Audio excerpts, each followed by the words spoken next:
Okay, moving on to our next performer. Please give a rounding, whatever. A lot of applause for Andy SENKO. I've spent $5,000 fixing the nose, and now the mouth doesn't work. Thanks for that.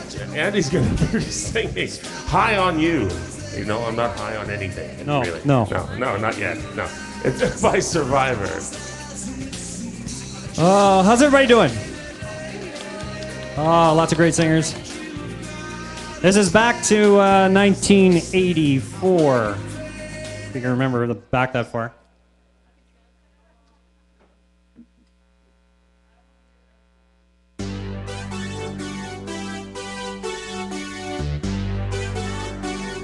High on You.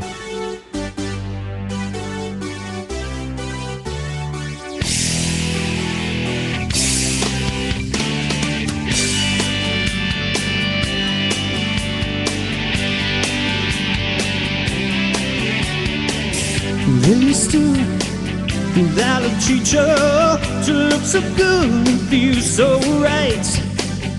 Let me tell you about the girl I met last night. It's understood I have to reach up. I let the wheel of fortune spin. I touched your hand before the crowd started marching in. Now I'm higher than a kite. I know I'm getting hooked on your love.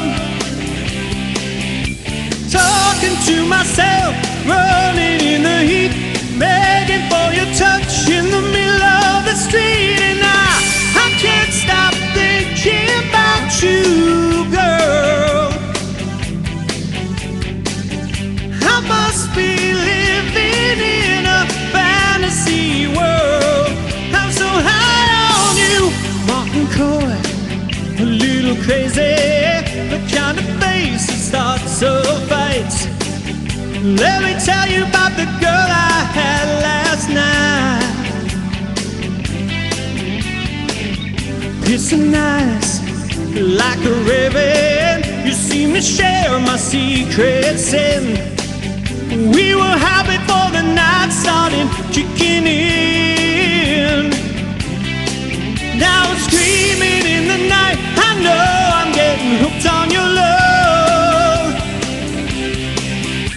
Talking to myself, running in the heat, begging for your touch in the middle of the street. And I can't stop thinking about you, girl.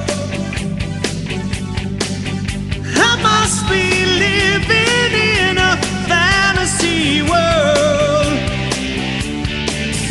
I searched the whole world over to find a heart so true, such complete intoxication from high on you.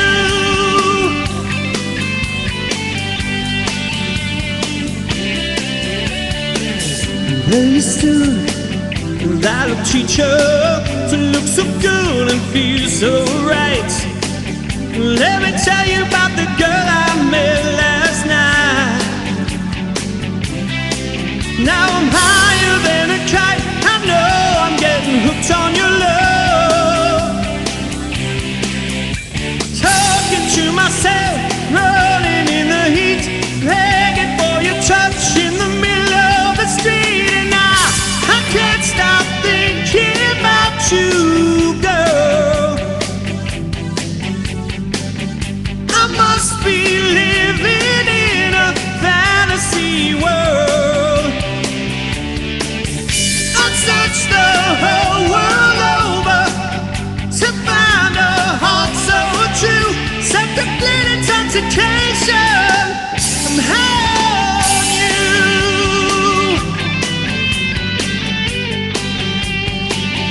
I'm high on you.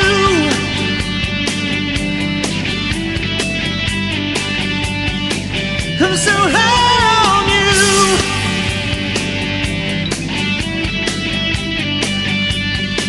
I'm high on you.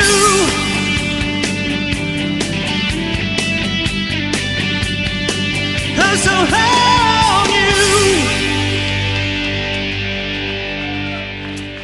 It's Andy SENKO, ladies and gentlemen, and High on You by Survivor. Well then, Andy, thank you very much.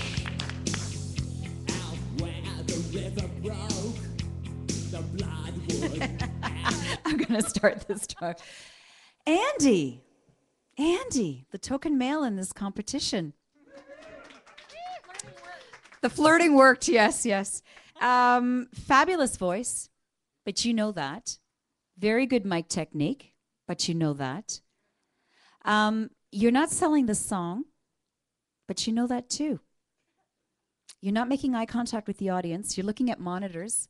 And if you're not looking at the monitors over there, you're looking at this one here. You're not singing to us. You're singing at us.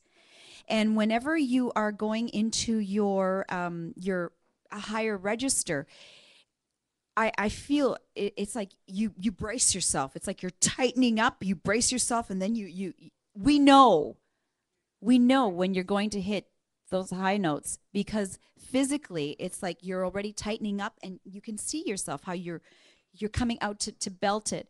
And so your breath, somehow you're not breathing to catch it, to make it smooth. And Angela will tell you more on that. But but for my thing, because I am such a huge, my gift is performance. And that's where I'm strong. And as a performance, I just find that your voice is exquisite. But honestly, why should I watch you when I could just get a CD and listen to that? Okay? So think about that. Your voice is that good, but your presence, your energy. We're getting it now.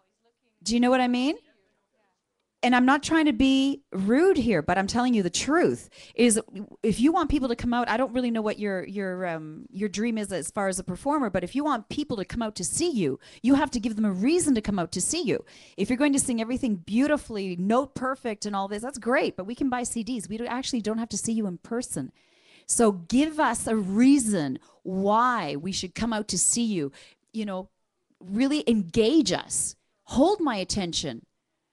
Because a voice will only get you so far, unless you want to do voice work where you're not seen, right? There's always that. Okay, enough. Deborah obviously comes at it from a performance perspective. I'm coming at it from a total vocal perspective. You're a freaking rock star. You're a rock star. That first song, you did not hit one bad note. You did not. You were pitch perfect on the first. It was hard for me not to go, you know, it was awesome because I analyze people, as you're finding out, everybody. And I'm going, and you know, have you ever had vocal training? That's a good thing because you're natural, you're awesome. And I could tell you a few things to tweak that would help you go up the few notches you need to go. But overall, you're an awesome singer. The last song, I thought, oh shit, did I derail him? Because now he's thinking about everything I've said, right? The H's fouled you up on those high notes, because whenever you didn't quite make the high note, it's because 3 words back there was an H in front of the word with a vowel sound that sucked your air, so you didn't have it for that. And for you need to think about 0.5 is dropping your jaw a bit on the high notes. When you're in your rock star range, and you're great, you're breathing great, you're pulling great with your diaphragm, you are bracing, and for those big notes you kind of need to, because that's how much energy they take. But if you just slightly drop your jaw and modify, instead of thinking of pulling the sides of your mouth back, you're going to nail those notes every time. I think you're a rock star. Here on the Rockstar, you could easily be fronting a Journey tribute band like tomorrow. Easily, okay? Amazing. I just want to say, for me personally, a couple little things that I want to see from you, like your smile, beautiful. I know some of the notes are hard to hit, so you're concentrating, right? But it's true, it does sometimes take you away from the audience, but when you're, even if you know, you have a pained look on your face, you try and hit the note, but you're looking out there and you're sharing with us. It's wonderful. One little thing I notice is that you tend to you tend to hug the edge of the stage. I do this myself very much, but I do comedy, it's different. So I'm always kind of on the very edge of the stage, where I would love to see you stand. You're so powerful when you're singing. I would love to see you stand still in the spotlight, back where we can all see you, you know, because you're over here. You don't need to pace and walk. We will come to you. You don't have to come to us with your voice and the songs you've chose. I mean, we're there. You know, you don't need to come to us. So that's fantastic. And I'm really, really impressed with your voice. And one thing I also want to say, you got a red dot, the one that's not moving right there. Okay. That's not the one thing. I'm dying to hear you sing a song that shows your lower range and the higher. I want to hear your full range, because both those songs, you know, were up, you know, in the top half. I want to hear some, like, curious, you know what I mean? I want to hear, what do you sound like down there, like Barry White. I'm not saying do Barry White, but something where it shows a little bit of low, and then you do your, you know, pull up the pants thing. Yep. I just want to say one more thing. A lot of singers tonight have super powerful voices, but you have to balance that with subtleties. You can't start a song at 90% and sing it to the end at 90%. You got to build it. You usually start a song about 65% and then build it into the chorus, drop it down in the verse, right? You got to make it a roller coaster ride. You're brilliant at that. You know, your power is at like 65%, and then you build it up to the 90%, and then you bring it back down. Your dynamics, it's called dynamics, and you've got great dynamics. Chance given for Andy. Well done, Andy. Thank you very much.